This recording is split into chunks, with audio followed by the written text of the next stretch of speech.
melaksanakan syariat Islam, taat kepada Allah dan Rasul-Nya, mengajak manusia untuk mentauhidkan Allah. Ini yang paling penting, yang nanti kita akan bahas insyaallah. Mengajak manusia untuk mentauhidkan Allah, melarang dari berbuat syirik, mengajak umat untuk ittiba', meneladani Rasulullah sallallahu alaihi wasallam, melarang dari berbuat bid'ah, mengajak manusia ke jalan yang benar agar selamat di dunia dan di akhirat dengan mengikuti sunnah Rasulullah sallallahu alaihi wasallam dan para sahabatnya. Jadi ikhwani fid din, a'azakumullah, ini yang dikatakan dakwah. Jadi dakwah itu betul-betul kita menjelaskan kepada umat tentang rukun Islam. Dan kita harus tahu tentang rukun Islam, tentang syahadat, tentang maknanya, tentang rukunnya, tentang syaratnya, tentang konsekuensi syahadat itu. Begitu juga tentang salat, zakat, puasa, haji, harus dijelaskan kepada umat dengan detail supaya mereka faham apa sih Islam itu. Rukun Islam harus dijelaskan kepada mereka, karena Islam dibangun di atas 5 perkara. Dan kemarin tanggal 6 sudah saya sampaikan rukun yang pertama, syahadat, di masjid ini, di Masjid Jakarta Islamic Center. Yang pertama, nanti akan berlanjut dengan yang kedua, ketiga, terus sampai yang kelima. Kemudian juga tentang rukun iman. Kita harus ajarkan kepada umat tentang rukun iman. Iman kepada Allah, iman kepada malaikatnya, iman kepada kitab-kitab, iman kepada rasul-rasul, iman kepada yaumul akhir, dan iman kepada qada dan qadar baik dan buruk.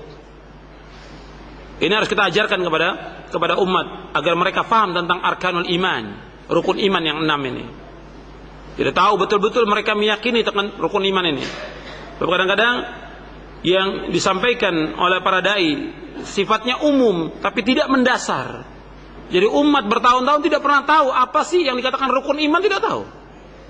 Tentang iman kepada Allah, tentang tauhid al-uluhiyah, tauhid asma wa sifat tidak tahu. Rububiyah, uluhiyah, asma wa sifat tidak tahu. Karena apa? Yang disampaikan oleh para dai dan para mubalik sifatnya hanya umum, tidak mendetail, tidak tafsil, tidak rinci. Padahal ini pokok yang pertama. Pokok yang pertama arti iman kepada Allah Subhanahu wa taala. Begitu juga nanti kita mengkaji tentang asma wa sifat, bagaimana menurut ahlu sunnah tentang nama-nama dan sifat Allah Subhanahu wa taala. Begitu juga iman kepada malaikat, iman kepada kitab-kitabnya, iman kepada para rasul, iman kepada yaumul akhir, dan juga iman kepada qada dan qadar baik dan buruk. Dan untuk qada dan qadar aja ini perlu pembahasan tersendiri. Karena apa? Banyaknya firqah-firqah yang sesat, yang salah dalam memahami tentang al-qada dan qadar. Dan seorang dai harus menguasai dan bisa menyampaikan kepada umat tentang bagaimana iman kepada al-qada dan qadar menurut ahli sunnah. Ikhwan fillah, a'azakumullah, kita akan membahas tentang pilar-pilar yang dibangun padanya dakwah yang benar sebagaimana ditunjukkan oleh Al-Quran dan Sunnah Nabi. Yang saya simpulkan beberapa poin. Yang pertama yaitu al-ilmu bima yad'u ilaihi. Poin yang pertama untuk menjadi dai yang sukses, atau pilar-pilar yang dibangun padanya supaya dakwah ini menjadi sukses. Yang pertama al-ilmu bima yad'u ilaihi, yaitu al-ilmu, mengetahui apa yang didakwahkan. Jadi kata para ulama, orang yang jahil, orang yang bodoh tidak layak untuk menjadi seorang dai.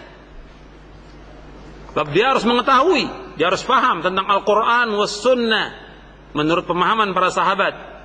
Sebab Allah Subhanahu wa taala berfirman di dalam surah Yusuf, surah 12 ayat 108. Allah berfirman, "Qul hadhihi sabili ad'u ila Allah ala basiratin ana wa man ittaba'ani wa subhanallahi wa ma ana minal musyrikin."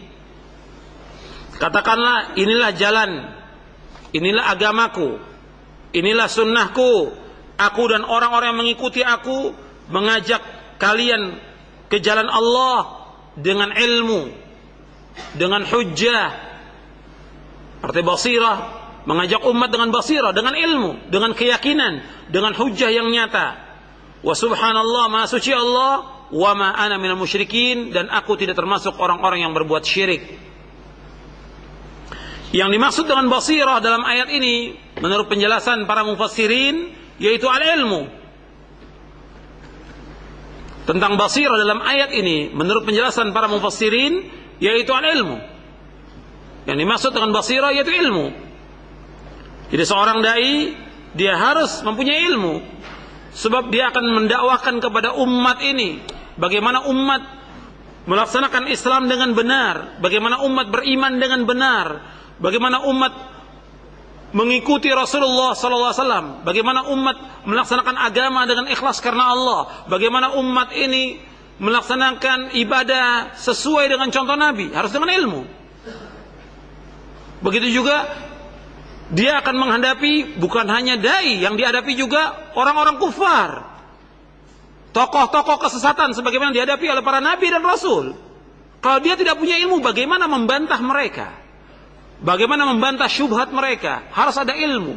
Yang dengan itu dia bisa membantah tokoh-tokoh kesesatan, orang-orang yang mengingkari dakwah itu, orang-orang yang ingin merusak dakwah itu. Maka dia harus bisa menjelaskan kepada umat.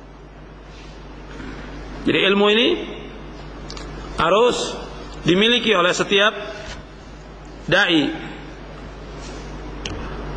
Dan metode dalam ilmu ini tentunya meliputi ilmu dalam kita belajar dan juga mengajar, sebagaimana dijelaskan oleh Al-Imam Ibnu Qayyim di dalam kitabnya Miftah dari Sa'adah di juz yang pertama halaman 476 yang dita'liq dan ditakhrij oleh Syekh Ali Hasan Ali Abdul Hamid.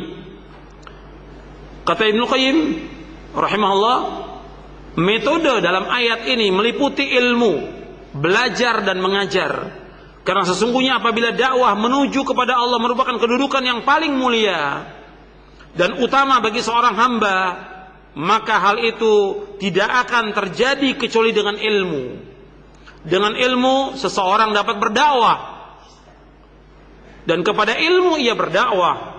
Bahkan demi sempurnanya dakwah haruslah ilmu itu dicapai sampai batas usaha yang maksimal.